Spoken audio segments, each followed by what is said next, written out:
குறைந்த விலை நிறைந்த தரம் தங்கள் தேவைகள் அனைத்தும் ஒரே இடத்தில் ஜெயச்சந்திரன்.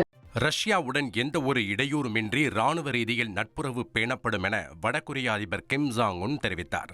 யுக்ரைனுக்கு எதிரான போரில் ரஷ்ய ராணுவத்துக்கு ஆதரவாக வடகொரிய வீரர்கள் பங்கேற்றனர். இதில் உயிர் தியாகம் செய்தவர்களின் நினைவாக தலைநகர் பியாங்யாங்கில் நினைவு சின்னம் கட்டப்படுகிறது.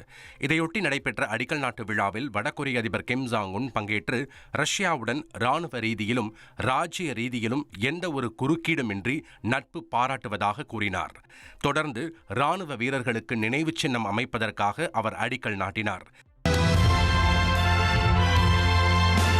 동지께서 건설 착공을 기념하여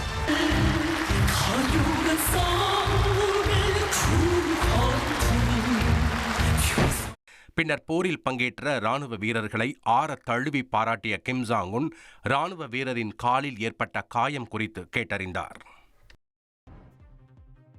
பாதுகாப்புத் துறைக்கு கூடுதல் நிதி ஒதுக்கீடு செய்யப்படும் என ஜப்பானின் புதிய பிரதமர் சனா தகாய்ச்சி தெரிவித்தார்.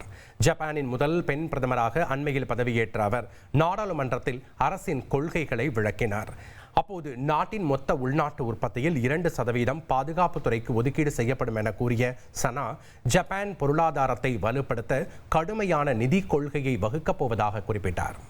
குறைந்த விலை நிறைந்த தரம் தங்கள் தேவைகள் அனைத்தும் ஒரே இடத்தில் ஜெயச்சந்திரன்.